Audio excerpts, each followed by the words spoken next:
Hi everyone, welcome to this video where we will learn about the basics of Amazon Athena. So before we begin with today's video, let me give a little introduction about myself. My name is Aishwarya Sood and I am working as a lead coach in the AWS domain, and I am 3x AWS certified Amazon authorized instructor and also an AWS Academy accredited educator. You can connect with me on LinkedIn. The profile name is given here on the screen, and you can also scan this QR code to directly view my profile. I'll be happy to connect with all of you. And what will be the agenda for today's video? We will start by discussing the data analytics and its need in today's world, and what is Amazon Athena and how it can help us, what are the benefits of it, how do we define the tables and what are the schemas in it, how we can integrate it with the AWS Glue, what are different features of Amazon Athena, and how to get started with Amazon Athena on the AWS console. So let's start with the first topic for today's video. Analyzing your data is really important. This is important because it helps businesses optimize their performances. For example, companies that create and sell the products, they will drill into their data to learn more about what their customers are looking for. And data analytics gives the product developers insights into things like customers' budgets and the features they want to see before making a purchase. So on AWS, we have a very basic storage service, that is Amazon S3. What will you do if you want to analyze the data that is stored in S3 without taking it to a separate setup for data analytics? You might think of building a separate infrastructure or clusters where you will load the data and then perform the SQL queries over it to analyze, right? But there's an even efficient way to do the same thing where you don't even have to load the data from S3 on a separate infrastructure or clusters. Yes, that's Amazon Athena. Let's understand Amazon Athena and how it is helpful. So it is an interactive query service that makes it easy to analyze the data in Amazon S3 using the standard SQL itself. And Athena is serverless, which means there is no infrastructure to set up or manage, and you can start analyzing the data immediately. You don't even need to load your data into Athena. It works directly with the data that is stored in Amazon S3. And Amazon Athena can process the unstructured, semi-structured and even the structured data sets. To get started, it is very easy. We just have to log into Athena Management Console, define your schema and start querying. Athena will use a Presto with full standard SQL support and works with a variety of standard data formats including the CSV, JSON, etc. Presto, which is also known as Presto DB, is an open source distributed SQL query engine that enables a fast analytic queries against data of any size. And Amazon Athena integrates with Amazon QuickSight as well for the easy visualization things. And you can also use SQL, you can also use this Amazon Athena to generate reports or to explore the data with the business intelligence tools or the SQL clients connected via an ODBC or the JDBC driver. Business intelligence basically refers to the procedural and technical infrastructure that collects, stores and analyzes the data that is produced by a company's activities. In fact, QuickSight is a BI tool that is provided by AWS, and it's a serverless BI tool. So this was a basic introduction to Amazon Athena. Let's now understand a few benefits that we get out of it. So as I just told you, Athena is serverless. You can quickly query your data without having to set up and manage any servers or data warehouses. Just point to your data in Amazon S3, define the schema and start querying using the built-in query editor. And Amazon Athena allows you to tap into all your data in S3 without the need to set up complex processes to extract, transform and load the data, which is basically known as the ETL process.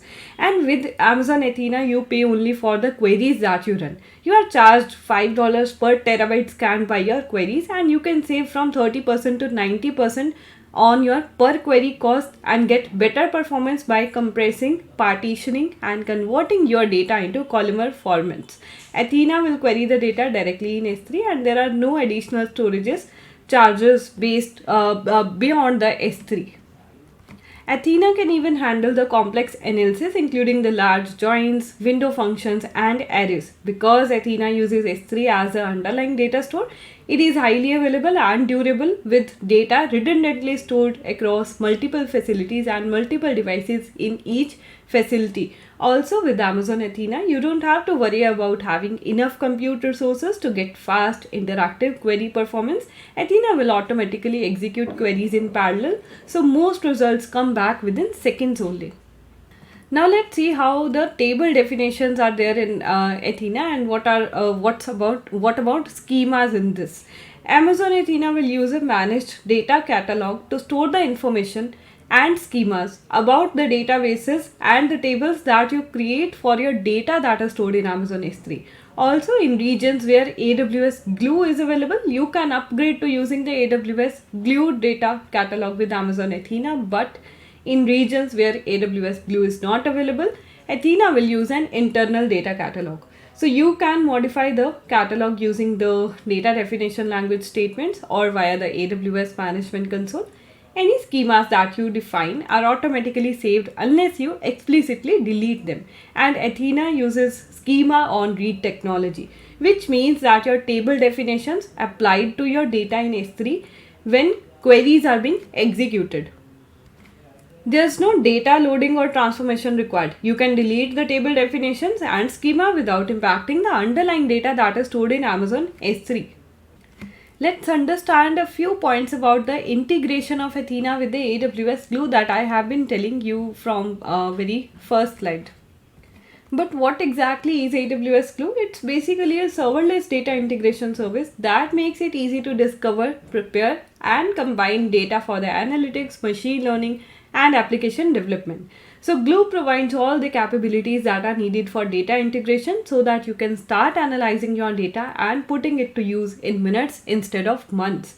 And data integration basically is a process of preparing and combining the data for analytics and the application development. It involves multiple tasks such as discovering the data, extracting the data from various sources, enriching it, cleaning it, normalizing, and combining the data, and loading and organizing the data in the databases, data warehouses, and the data lakes. These tasks are often handled by different types of users that each use different products. So Athena is out of the box integrated with AWS Glue data catalog. You can integrate it and take the benefits of both the services that are there. So it helps you basically to create a unified metadata repository across various services, crawl the data sources to discover schemas, and populate your catalog with new and modified table and partition definitions, and also maintaining the schema versioning. These are few of the things which this kind of integration of Amazon Athena with the Glue will help you.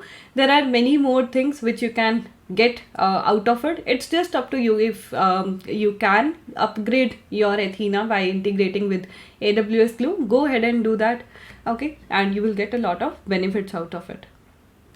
So what about creating the tables, data formats, and partitions in Amazon Athena? You can use Athena to do all these tasks. Athena uses Apache Hive DDL, that is a data definition language, to define the tables. And Athena uses Hive only for the DDL and for creation, modification, and deletion of tables or the partitions also. You can run the DDL statements using the Athena console via an ODBC or JDBC driver, via the API, or using the Athena create table wizard that we will see in the console in a while. So if you use the AWS Glue data catalog with Athena, you can also use a Glue crawlers to automatically infer the schemas and the partitions. So an AWS Glue crawler, what is it? It connects to a data store, progresses through a prioritized list of classifiers to extract the schema of your data and other statistics, and then populates the Glue data catalog with this metadata. They can run periodically to detect the availability of new data as well as the changes to the existing data also, including the data definition changes. They automatically add new tables, new partitions to the existing table, and new versions of the table definitions. You can also customize the Glue crawlers to classify your own file types. And when you create a new table schema in Amazon Athena, the schema is stored in the data catalog and used when executing queries. But it doesn't modify your data in Amazon S3. It uses an approach known as schema on read. which allows you to project your schema onto your data at the time you execute a query. This will eliminate the need for any data loading or transformation. So now we have learned quite a few basics about Amazon Athena, like how to create the tables, data formats, and about the table definitions and schemas and the benefits of it. Now, if you are aware of few other query services like Amazon EMR and Redshift also, you might be thinking that how Athena is different from those services. So the query services like Athena, data warehouses like Redshift, and sophisticated data processing frameworks like Amazon EMR all address different needs and use cases. Although they might seem similar when we are not very aware of these things, but they all have different use cases. You just need to choose the right tool for the right job. And Amazon Redshift, what it does is, I'll tell you a little difference about all of these three. So what Amazon Redshift does is, it provides the fastest query performance for enterprise reporting and the business intelligence workloads, particularly those which are involving extremely complex SQL with multiple joins and subqueries. Whereas Amazon EMR makes it simple and cost effective to run the highly distributed processing frameworks such as Hadoop, Spark, and Presto when compared to on-premises deployments. And Amazon EMR is flexible. You can run custom applications and the code and define the specific compute, memory, storage, and application parameters to optimize your analytical requirements. Whereas when we talk about Amazon Athena, it is just providing us the easiest way to run ad hoc queries for data in S3 without the need to set up or manage any servers. So you can see minor differences within them. They are built for different use cases. Okay, you have to just find that what is the nature of your job and what tool will be appropriate for that particular job. So now let's have a look at how to get started with Amazon Athena and start querying our data onto it.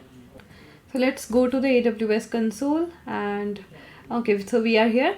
So before we get started with Amazon Athena, we just have to create an S3 bucket where the query results will be stored. So I have already created an S3 bucket with the name of query result bucket 123. So you can also create a bucket with the name of your choice and then get started with Amazon Athena. So we just have to click on to Athena and get into the console of Athena. So here we are into the Athena console. You can have a look. Here is the query editor. We can run the queries and all the statements that we want to run here. Here we can choose a database. We right now don't have any database which we will be creating. We can choose a table, everything from here itself. So you can see here they have also given this. Before you run your first query, you need to set up a query result location in Amazon S3. That's why I have created this bucket, query result bucket. So for this, we just have to click on view settings and then click on manage and then type the path of your S3 bucket, or you can click on browse S3 and then choose the bucket that you have created. So I have created this bucket, query result bucket. I will just go ahead and choose this. And then you just have to enter the account ID of your AWS account and you can just click on this assign bucket owner with the full control over the query results if you want so. Otherwise you can just leave it as it is. So just enter your account ID here and click on save. So let me enter the ID here. So I have saved it and you can now see. So now let's go back to our query editor because we have to create a database now because we already have specified a query result bucket. Now the first step will be to create a database and then we will go ahead and create the table for it. So let's create a database named my database.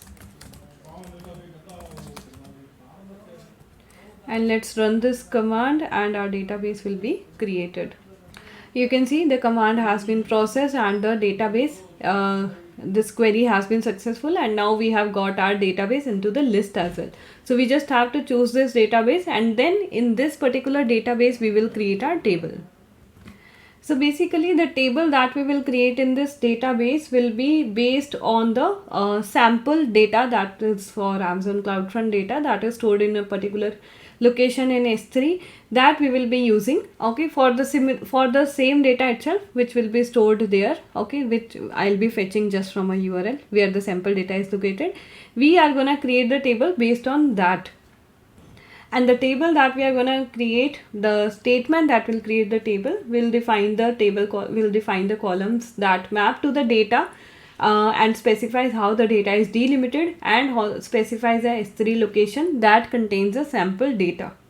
So let's go ahead and create that table in our database. So for queries, you can see you can open multiple query tabs here. You just have to click on plus and you can have up to 10 query tabs opened at a time. So I'll just close it. I just wanted to tell you about this. We are not going to open multiple tabs. I think only one tab will be, one more tab will be enough for this. So before we run the query, just make sure the database is selected as my database, because in this itself we are going to create the table. So here is a command for creating the table. Okay, create external table. If not exists, the table name will be CloudFront logs, and based on the data that is stored in the sample data that is located in this particular path, it will be creating the columns accordingly. The date column, time, location, bytes, request IP method, and multiple other things, as you can see here. I just have to change this to my region that I am currently using, that is US East 1. So you can see North Virginia, US East 1. So I am giving it here so that it can fetch the example data for this particular region. Now let's run the query. So you can see it is completed and the query is successful, and I can see a table also has been created here, the CloudFront logs. If I click on this plus icon, you can see these many columns have been created in my table. The date, time, location, method, host, URI, then status, reference, multiple things. So this is because of this query. So this data, all this data is already in the, like these columns are already there in the sample data that we have loaded into this table. Now since we have already the table created and in the database that we wanted, now we can query over the data. So let's fetch some data from this table that we have just created in a new query tab. I have the command for this. What we are going to fetch is the operating system and their counts from the table that we just created, the CloudFront logs. Okay, and we have given a specific date also with the where clause. And let's run this query and see what is it giving to us. So we have got the results for this query. You can see the results we have got: Windows, Linux, all the operating system list, and the count, whatever will be there in the data that we have loaded from the CloudFront data and from the specific S3 location. This data was located there, and we have fetched this from that data using our SQL command. Now the results we have got, what if you want to save these results, what if you want to download these results maybe in the .csv format or something, you can download from here. Okay, you just have to click on download results and you can see a .csv file containing the same results have been downloaded here. And if you want to see the previous queries and if you want to run the previous queries, you can go to this recent queries tab. You just have to click here and you can see all the recent queries that we have run. So you remember we created a database named as my database. We created a table known as CloudFront logs, and we also fetched some data from the same table. So all these queries have been recorded here. We can run the query from here. Okay, we just have to select this. We can download the results of this. And here the queries will retain for 45 days. So you can download from here itself. So this was about like how to get started with Amazon Athena. To summarize, what we exactly did was we just had some sample data that was available in Amazon S3. We wanted to run the SQL queries over that particular data. So what we did, we came to Amazon Athena, we created a database into it, and in that database we created a table known as CloudFront logs into it, and then this table was created mapping to the example data that we had. And when the table was created, we started running the queries over that particular data, like how we fetched the data. Similarly, you can run all the other query as well, basic SQL queries. You can explore more of that. We didn't load this data anywhere. We didn't do anything much over there. We are just performing the queries over the data stored in the S3 itself. Okay, so let's now go back onto our slides and let's discuss a few more features of it and proceed towards wrapping up the session. So as I told previously, Amazon Athena is serverless, so there is no infrastructure to manage. You don't need to worry about configuration, software updates, failures, or scaling your infrastructure as your data sets and number of users grow. It automatically takes care of all of this for you, so you can just focus on the data and not on the infrastructure. To get started, you just log into the Athena console. Okay, first going to the AWS console and then reaching to the Athena console. Then define your schema using the console wizard or by entering the DDL statements, and immediately start querying using the built-in query editor, which we just saw right now. And we can also use the AWS Glue to automatically crawl the data sources to discover the data and populate the data catalog with new and the modified table and partition definitions. Results are displayed in the console and within seconds and automatically written to a location of your choice in S3. You remember we created the query result bucket. So let's have a look if our data, if our query results got saved into that as well. This is a bucket that I created, query result bucket 123. So you can see this is a folder that has been created automatically where the query results would have been stored. So you can see here in this I have all the folders where all the query results have been stored. So the queries that we ran, the CSV file for that, and the metadata, all of that is stored here automatically, whatever queries we ran in the Amazon Athena.